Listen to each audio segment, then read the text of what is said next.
Je m'appelle Damien Charlemagne, je travaille chez Cast depuis un peu plus de 12 ans. Actuellement, je suis ce qu'on appelle Group Product Manager, c'est un terme pas très utilisé en France, plus aux États-Unis. Ça veut dire quoi? C'est quelque chose qui est important pour nous, c'est-à-dire que je suis responsable d'une équipe de Product Manager, mais en même temps, moi-même, je suis aussi responsable de produits chez Cast. Donc, ce qui permet de vraiment rester au plus près des équipes, au plus près du produit, au plus près des besoins des clients. D'accord ? Donc, voilà. Donc, ce qu'on va voir maintenant, la présentation, une petite rappel, présentation de notre société, Cast, et puis ce qu'on fait. Je pense que c'est important de positionner rapidement. Et ensuite, je vais vous expliquer le produit que nous avons développé maintenant depuis 1 an, et voire même le projet a démarré il y a 2 ans, en s'appuyant sur Neo4j. Alors super, je découvre, ça marche. Alors je voudrais commencer par quelque chose d'important, la définition du software intelligence. Donc quand on dit ça, je pense que tout le monde se dit, je ne sais pas trop ce que ça veut dire, c'est pas très clair. C'est effectivement pas encore un buzzword, mais je pense que ça va le devenir. Pourquoi ? Parce que si je vous dis business intelligence, je pense que tout le monde comprend, c'est très clair. Nous, notre positionnement Cast, c'est de faire du software intelligence. C'est-à-dire qu'on récolte des données sur les systèmes applicatifs des entreprises qui supportent de plus en plus le métier. Et on a vu la démonstration lors de la présentation de Christophe juste avant. Et donc, on a besoin de comprendre, de voir ce système applicatif. D'accord ? Donc il y a différents axes sur lesquels on travaille. Un des objectifs, c'est de montrer, d'afficher la santé du patrimoine applicatif des entreprises. Est-ce que c'est maintenable? Est-ce que c'est facile à faire évoluer? Il y a aussi une question de taille, la taille fonctionnelle des applications logicielles. C'est une vraie question des directions d'études, des directions de production dans les grandes entreprises. Est-ce qu'il y a des failles au sein de ce patrimoine applicatif, des failles de sécurité, des failles de performance, des failles de risque de corruption de données? C'est quelque chose sur lequel on travaille aussi. Et puis le software blueprint, donc c'est la documentation de ce système applicatif qui est aujourd'hui très compliqué, très difficile à avoir. Alors je reprends juste quelque chose, je suis désolé, donc les slides sont en anglais. Voilà, je fais bien la présentation en français, mais j'ai pas traduit tous les slides. Voilà. Et le dernier point, on a aussi un produit qui permet de comparer, de benchmarker, de comparer les applications entre elles, parce que c'est aussi quelque chose de très intéressant pour nos clients de savoir dans la finance, un CRM sur un certain métier, de pouvoir éventuellement le comparer avec d'autres applications dans le même domaine. Voilà, donc ça c'est quelque chose aussi sur lequel on travaille. Donc ça c'est la software intelligence, d'accord, c'est ce qu'on fait. Cast rapidement, donc on est un éditeur de logiciels, donc c'est un petit peu comme Neo4j. Donc nous, Neo4j, on comprend bien le métier de l'entreprise, parce qu'on est éditeur de logiciels, on est français. Ça fait plus de 25 ans qu'on existe, on a investi plus de 155 millions de dollars dans la R&D. On est à peu près 300, on est dans le monde, répartis dans le monde, avec une R&D à Paris et une partie de la R&D qui se situe à Bangalore. D'accord ? Donc vous pouvez voir des exemples de clients. On travaille beaucoup avec des clients finaux, mais aussi avec des clients, des intégrateurs. D'accord ? Des intégrateurs qui vont produire ces applications, ces systèmes applicatifs pour les clients finaux. Et puis on a des partenaires qui vendent nos solutions auprès des clients finaux. Je passe là-dessus. Alors, comment ça marche comment notre éditeur fonctionne le principe, c'est qu'on va analyser, effectivement, parser le code source, mais pas uniquement le code source, l'ensemble de l'application du système informatique de l'entreprise. D'accord ? Et ce qui est intéressant, c'est que c'est notre capacité à couvrir l'ensemble des technologies, l'ensemble des frameworks, l'ensemble des librairies, les ERP, les bases de données qui existent au sein d'un système informatique. Parce qu'il est évident que, et tout le monde le sait, il n'y a pas une unique, c'est très rare de trouver une seule technologie, un seul pan utilisé au sein d'une entreprise. Donc vous pouvez voir un petit peu, c'est un peu dense, mais c'est pour vous donner une aperçu de l'ensemble des technologies, que ce soit du web, du mobile, en passant par du Java.net, mais aussi en allant sur les bases de données, les bases de données relationnelles, mais aussi plus les bases de données de type DB2 ou plus récentes, NoSQL, et enfin l'univers mainframe, SAP, PeopleSoft, Siebel. Voilà. Donc nous, on va couvrir l'ensemble de ce spectre. Et concrètement, qu'est-ce que ça va donner ? Je vais vous montrer un exemple, ça va être plus simple. C'est la possibilité d'identifier, donc nous, ce qu'on appelle une transaction. En fait, ça correspond à une fonctionnalité pour vous. Vous êtes dans une interface, vous avez une fonctionnalité d'impression d'un rapport, vous remplissez un formulaire.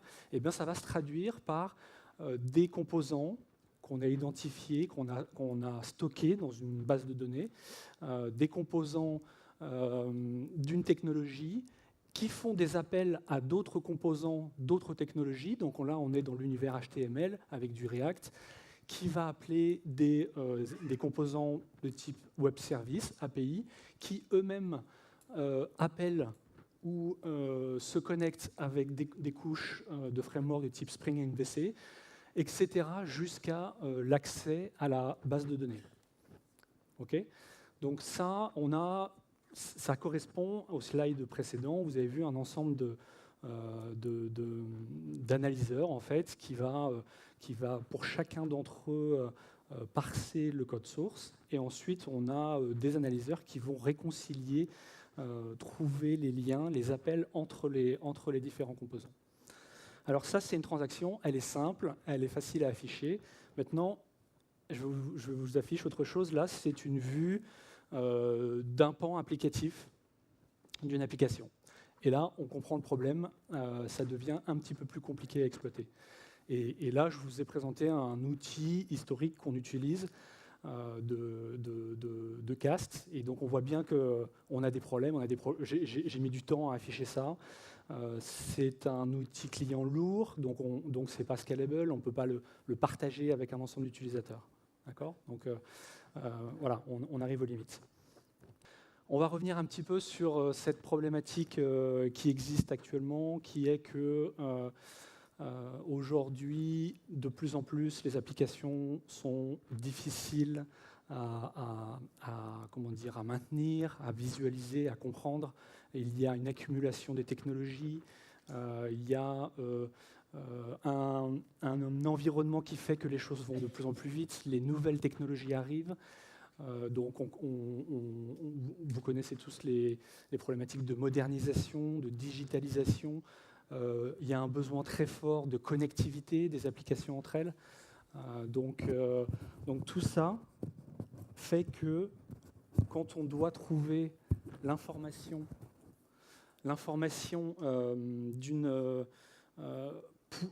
par rapport à une application, l'architecture d'une application, eh bien, s'il faut le faire manuellement, et c'était dit dans la présentation avant, une personne, si elle doit découvrir comment une application a été architecturée, a été développée, et que l'application fait même 500 000 lignes de code ou 1 million de lignes de code, c'est impossible. Manuellement, c'est impossible. Il va faire des suppositions, il va émettre des hypothèses, il va ouvrir quelques fichiers, et puis il va dire, bon, bah, c'est probablement comme ça que ça fonctionne. Et il va faire et c'est là le risque, c'est qu'il va reproduire peut-être quelque chose qu'il voit et qui ne correspond pas à la réalité de l'architecture. Donc ça, c'est un vrai problème actuel.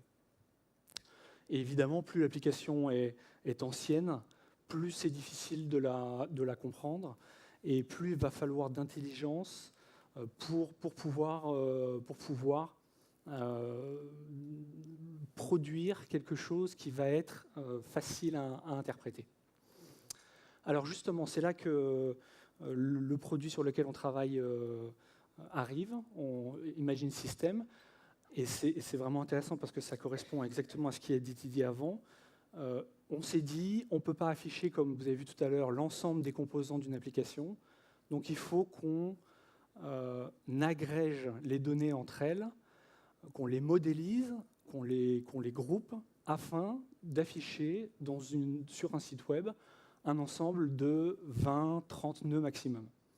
Et ça va permettre à une personne qui arrive et qui doit découvrir l'application et qui n'y connaît rien, et qui va peut-être prendre 3 semaines ou 15 jours pour être opérationnel cette application, en quelques minutes, parce que c'est généré automatiquement, de prendre connaissance de son application.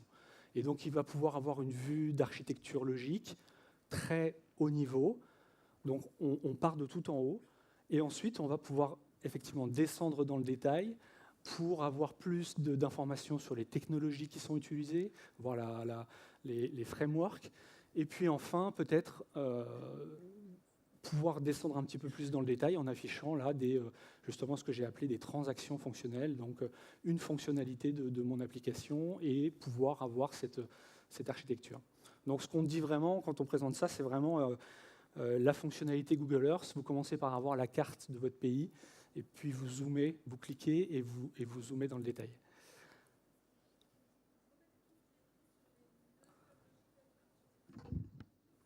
Oui, tout à fait, pardon. OK. Alors, ce que je vais faire aussi, c'est que je vais vous faire une petite démo pour vous présenter le produit. Je sais pas, j'espère que ce sera un peu plus visible, mais je vais vous présenter ça. Oui, donc la question, effectivement, donc la question c'est qu'est-ce qui est écrit sous les nœuds et quel est le type d'information qui est fourni au travers de ces graphes. Donc là, quand je parle d'architecture logique, ce qu'on va voir, c'est les couches applicatives, à savoir la couche web. Là, c'est Distributed Core, Backend Core et Data Storage. Donc ça va être les différentes couches applicatives, les différentes couches que constitue l'architecture de votre application. Et puis là, sur la droite, par exemple, ça va être les technologies. Oracle, Hibernate, qui est un framework, donc ce n'est pas que des technologies. Java, JSP, Spring, etc. Et puis là, on est sur des noms d'objets de l'application, des méthodes, des fonctions, des classes, des programmes, tout dépend de la technologie. Alors, les use cases, à quoi ça sert? J'en ai déjà parlé. Quand on prend donc j'ai un héroïque pour le produit, parce que nous, il faut qu'on le vende, qui est assez simple, c'est qu'on a des intégrateurs en Inde, par exemple, Cognizant, Infosys, avec qui on travaille. Là, on parle de 10 000, 20 000 développeurs, ingénieurs, qui travaillent sur des systèmes applicatifs. Et ces personnes-là sont amenées énormément à bouger. Soit ils arrivent, ils sortent de l'entreprise, soit ils changent de projet. Ça, c'est le mouvement, il est de plus en plus fort. Et donc toutes ces personnes-là, quand elles arrivent sur un projet, il faut qu'elles soient opérationnelles, il faut qu'elles apprennent l'application. Aujourd'hui, on sait que la documentation, elle n'est plus à jour, il n'y a plus personne sur l'application. Donc elles vont utiliser cet outil pour pouvoir réduire la période d'apprentissage sur l'application. D'accord ? Donc ça, c'est vraiment un premier use case et qui marche très bien. Ensuite, le deuxième point, c'est que l'objectif, c'est d'essayer de créer un catalogue de vues, d'accord, de l'ensemble du système informatique d'une entreprise. Et on va pouvoir offrir l'accès à ce catalogue à l'ensemble des équipes et puis essayer de créer du partage, de l'échange sur ces informations. Parce que justement, c'est factuel. Donc, il ne faut pas oublier qu'on est parti au début du code source avec des analyseurs. Donc ce qu'on affiche à la fin, dans ce genre de représentation, c'est assez factuel. Donc ça aide à communiquer, à changer, à travailler des équipes entre elles. On n'est plus sur du subjectif, on est sur des faits. Voilà. Et ensuite, le troisième sujet très important, c'est la modernisation. Et l'idée, c'est de justement, grâce à la visualisation de l'architecture de votre application, vous allez pouvoir mieux décider quelle application doit être modernisée, quelle est celle qui doit rester comme elle est, quelle est peut-être une sous-partie de l'application qui doit être modernisée. Donc ça, je vais vous montrer ça rapidement. On essaye de créer des fonctionnalités pour pouvoir justement interagir sur ces graphes. Donc voilà, je vous propose de basculer sur une démonstration. On est bon sur le temps, je pense. Donc évidemment, l'objectif, c'est d'avoir créé un site web sur lequel on va se loguer et on va pouvoir avoir l'ensemble des applications qui ont été analysées, scannées avec CAST, puis ensuite on va extraire les informations de l'environnement CAST, on va les injecter dans la base Neo4j, d'accord ? Et ensuite on a développé un site web au-dessus de la base Neo4j. Et donc c'est ce que je vais vous présenter maintenant. Je reviendrai sur, on pourra revenir éventuellement un peu plus sur l'architecture de l'application après. Donc là je sélectionne une application, d'accord ? Et je vous montre juste une vue. Parce qu'il faut bien comprendre qu'une application, là c'est une petite application, quelques centaines de milliers de lignes de code, et bien là c'est une vue de l'ensemble des composants de l'application avec les liens entre les composants. Donc ça reste, si on l'affiche comme ça reste quelque chose de compliqué. D'accord ? Maintenant, ce qui est intéressant, c'est de le voir sous forme agrégée, sous forme de layer, et très très haut niveau. D'accord ? Donc là, j'ai 3 nœuds, pas plus. Je sais que j'ai une couche d'interaction avec des utilisateurs, j'ai une couche de service et j'ai une couche de data, de base de données. D'accord ? Et je vais double-cliquer pour pouvoir descendre un petit peu plus dans le détail et obtenir de la compréhension sur toujours mon application, avec plus d'informations. Donc je fais effectivement ce fameux drill down pour avoir plus d'informations. Je vois aussi entre les nœuds les appels qui existent. Donc ça correspond aux objets qui sont dans ce nœud, qui accèdent à des objets qui sont contenus dans un autre nœud. D'accord ? Et ainsi de suite. Donc on commence à avoir ici une application, une vue un petit peu plus dense, avec un peu plus de liens, mais qui reste quand même exploitable. Donc on a une partie client riche, on a une partie web. Donc justement, on est peut-être sur une application qui est en cours de chantier, en cours de modernisation. On a des couches business, on a une couche web ici, et puis on a une partie base de données. On a un accès à la base de données via une couche de data access, et puis on voit aussi que la couche business accède directement à la partie base de données. Donc il y a peut-être quelque chose, des informations qui sont vraiment intéressantes, que j'apprends, que je découvre, sans avoir rien fait, sans avoir ouvert le code source de l'application. On va continuer de descendre un peu plus en profondeur, et on va pouvoir, à un certain niveau, alors je vais descendre directement au niveau 5, parce que c'est le dernier niveau, on va pouvoir aller chercher, par exemple, la partie base de données, les tables avec les accès. On voit qu'on a une couche Hibernate qui accède à cette base de données, et à ce moment-là, je vais double-cliquer sur la flèche. Donc là, j'ai l'effet démo. Voilà. Et ensuite, donc je crée une nouvelle vue, là vraiment plus de détails, des composants, des objets de mon application, sachant que j'ai toujours une petite vignette de la vue d'avant. Et je vais pouvoir voir, donc là je vois que j'ai une table qui s'appelle Central Country Status, par exemple, qui est appelée par des entités Hibernate. OK ? Et donc, si je veux ensuite remonter, que je veux voir les parents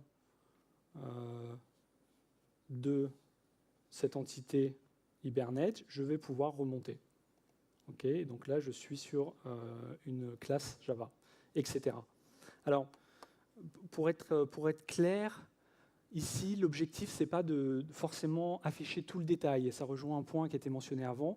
Des données, avec nos parseurs, on en stocke, on en identifie des millions de types de relations aussi, parce qu'on a des liens avec une certaine finesse. Et donc, pour l'instant, avec Neo4j, on a souhaité commencer par limiter le nombre d'objets qu'on a réconciliés dans ces vues, de telle sorte que ce soit compréhensible, qu'on apprenne sur l'application, la façon dont elle est faite, son architecture, mais on ne va pas forcément offrir tout le détail. D'accord ? Donc voilà, ça c'est un exemple de navigation sur la démonstration.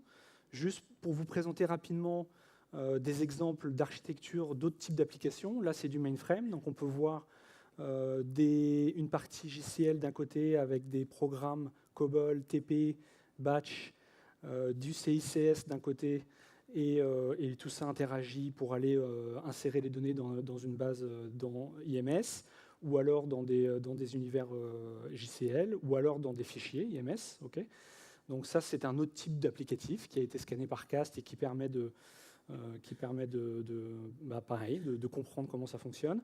Là, un autre exemple, alors j'ai peur que ce soit un peu plus petit, difficile à voir, je ne sais pas. C'est plus une application moderne avec des frameworks Angular, l'utilisation, implémentation de frameworks Angular, jQuery, et qui accède à des couches Java via des API. Okay, donc ça, c'est aussi des architectures qu'on voit de plus en plus. Et donc pour nous, la difficulté, c'est évidemment de retrouver, de bien reconnecter ces différentes parties de l'application et ensuite de le réagréger dans Neo4j. Voilà. Et ce que je voulais vous montrer enfin, la dernière chose, c'est que je vous ai présenté des vues très horizontale de l'architecture de votre application, okay, par couche, avec les différentes technologies. On a aussi la possibilité de voir les transactions verticales, c'est-à-dire fonctionnelles, mais basées toujours à partir du code source. C'est-à-dire que là, je vais retrouver un listing de l'ensemble de mes points d'entrée de mes transactions. Ça correspond un peu aux interfaces, mais ça peut être des batchs, ça peut être différents types de points d'entrée. Donc je vais pouvoir en choisir un et je vais retrouver la stack, les couches par lesquelles passent ces fonctionnalités, par exemple ici de gestion du password. Donc c'est toujours une vue très simple. Je vois que c'est du web, ça passe par du struts, ça traverse la couche Java, Hibernate et ça va jusqu'à la base Oracle. Maintenant, je peux afficher directement l'ensemble des objets de cette transaction. Et ça, c'est assez intéressant parce qu'on va pouvoir aller un petit peu plus dans le détail. On va voir qu'on part d'une page JSP, password, qui passe encore par un composant struts. Ensuite, il semble qu'il y ait un peu une centralisation via un API au niveau de la couche Java. Et on va traverser la couche, la dernière d'accès à la base de données Hibernate jusqu'à la table. Et donc là, il faut pouvoir historiser, stocker l'ensemble des transactions d'un système applicatif. Et donc, c'est pour ça qu'on utilise aussi Neo4j pour stocker toutes ces transactions. Sachant que sur un gros système mainframe, on peut être de l'ordre de plusieurs milliers de transactions. D'accord ? Je parle de transactions d'un point de vue statique. C'est toujours en partant du code source. Et donc là où on va commencer à pouvoir collaborer, travailler, c'est qu'on va proposer des fonctionnalités, par exemple, de regroupage. Donc je sélectionne l'ensemble. Je vais l'empêcher. Je sélectionne l'ensemble des composants et puis je les groupe parce que je veux travailler sur cette transaction pour la transformer en microservice. Et donc là, je m'aperçois, quelque chose qui est intéressant, c'est que quand j'ai groupé tous ces composants, j'ai un seul appelant, qui est mon point, ma gateway, et ensuite j'ai un seul accès, un seul point de sortie vers mon entité Hibernate. Donc là, en fait, je commence à travailler sur ma fonctionnalité. Donc je vais peut-être la renommer, et je vais dire que cette partie qui accède à la base, je crois que c'est Merchant Store, eh ben, ça va être un service en cours d'étude, en cours de refactoring, qui va s'appeler Merchant Store. D'accord ? Et je vais enregistrer cette information, je vais la sauver dans Neo4j. Ça va me donner une vue qui va être enregistrée, qui sera accessible par une équipe de développement qui va pouvoir continuer à travailler, collaborer sur ces parties-là. Voilà, bon, c'était rapidement une petite overview, rapide de démo du produit. On peut faire de la recherche, donc on a aussi des notions d'Elasticsearch. On a aussi la possibilité d'écrire des requêtes Cypher directement, d'accord, parce que ça, c'est aussi quelque chose qui nous a énormément séduit, la capacité de pouvoir faire des requêtes Cypher. Parce que nous, nos utilisateurs, les utilisateurs de ces solutions ne sont pas forcément uniquement des développeurs. Ça peut être des architectes, ça peut être des chefs de projet, même des responsables. Et donc, on voulait un langage fonctionnel et non pas du code, quoi, non pas des requêtes SQL pour pouvoir interroger la base. Donc, là, on est encore en phase, on va sortir une première version, on a des requêtes Cypher, mais ce qu'on voudrait quand même, c'est pouvoir mettre une couche au-dessus pour essayer de préconfigurer un certain nombre de requêtes Cypher. Voilà. Un mot rapide sur l'architecture et les technologies qu'on a utilisées. Donc évidemment, on a une première couche, comme vous avez compris, d'analyse qui se fait avec Cast. Ensuite, on a implémenté Neo4j. Donc on a un système d'extraction des données des bases, qui sont des bases relationnelles chez nous, chez Cast historique. Donc on extrait les données, on les injecte ensuite dans Neo4j. Ensuite, on a des API que nous avons développées au-dessus de Neo4j et qui vont s'interfacer avec une technologie, une entreprise. Donc je ne sais pas s'il y a des personnes aujourd'hui qui sont là, mais avec qui on travaille, qui sont de Linkurious, qui permet de travailler sur la partie interface. Juste quelques rapides mots sur les statistiques.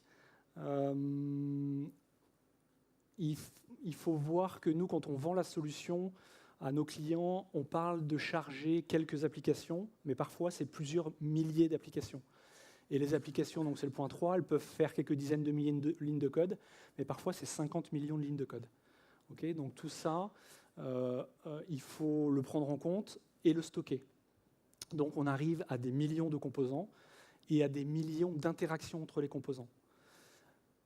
Donc ça, c'est vraiment notre problématique.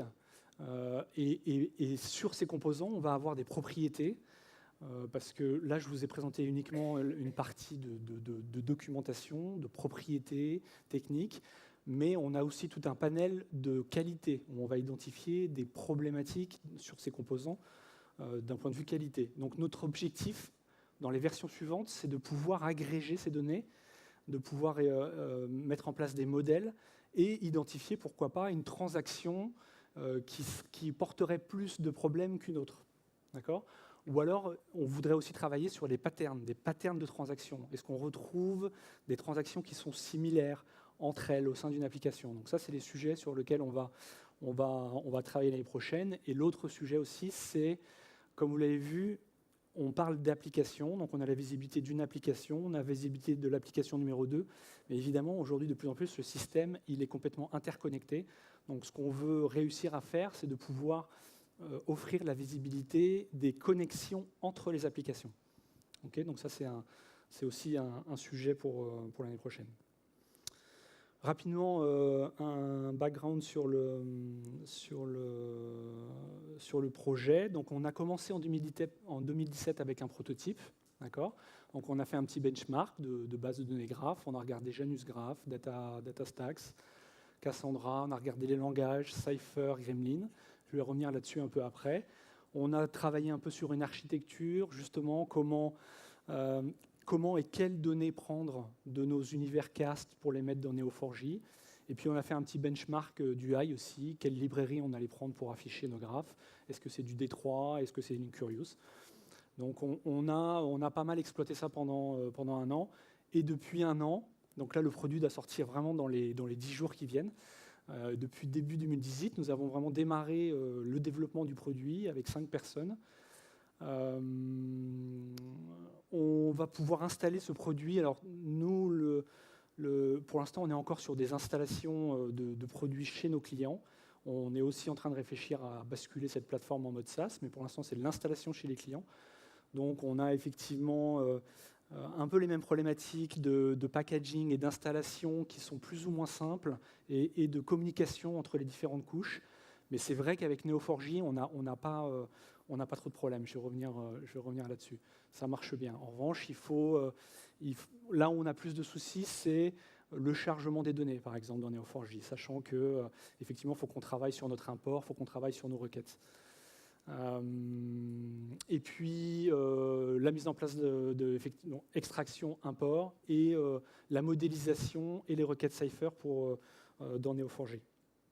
Donc pourquoi on a choisi Neo4j par rapport au benchmark, par rapport à ce qu'on a pu voir, c'est que d'abord ce qui nous a plu avec Neo4j, c'est le côté packagé qu'on n'a pas du tout retrouvé, en tout cas il y a 2 ans, par rapport aux autres solutions qu'on a pu regarder. C'est packagé, c'est simple de démarrer, ça va vite. Donc ça, c'était vraiment quelque chose qui nous a énormément séduit. Ensuite, on a effectivement, par rapport à le produit que je vous ai mis au début, eu vraiment des très bons temps de performance, sachant que nous, nos graphes sont un peu spécifiques. C'est-à-dire qu'on n'est pas sur du réseau, du social network, là, avec des réseaux qui se reconnectent assez rapidement. On est sur des technologies qui sont très différentes entre elles. Un graphe sur du mainframe, donc les composants au sein du mainframe, ça n'a rien à voir avec un graphe ou une application sur du distribué avec du Java et des API. Le mainframe, ça va être quelque chose de beaucoup plus en râteau, donc on va avoir peu de niveau de profondeur, mais en revanche, on va avoir un très gros volume, alors que sur du distribué, ça va partir un petit peu dans tous les sens. On a potentiellement, avec ces notions de package, énormément de petits niveaux qui vont s'enchaîner sans aucune relation à droite à gauche. Et donc tout ça, c'est pas facile, c'est compliqué à modéliser, c'est compliqué à afficher. Et donc avec Neo4j, on a vraiment eu des bons temps de réponse. Le troisième point, j'en ai déjà parlé, c'est le requêtage Cypher, qu'on considère vraiment, nous, comme assez simple par rapport à ce qu'on a pu voir, même quand on compare avec Gremlin, par exemple. C'est moins orienté développeur, et donc ça nous a vraiment séduit. La capacité de modélisation. On est aussi attentif, donc ça c'est un petit message, mais on est aussi attentif au projet OpenCypher, parce qu'on est content aussi de savoir que potentiellement ce langage, il n'est pas uniquement utilisé au sein de Neo4j, mais si ça prend d'une façon plus large, eh ben on est vraiment, c'est quelque chose qui nous plaît.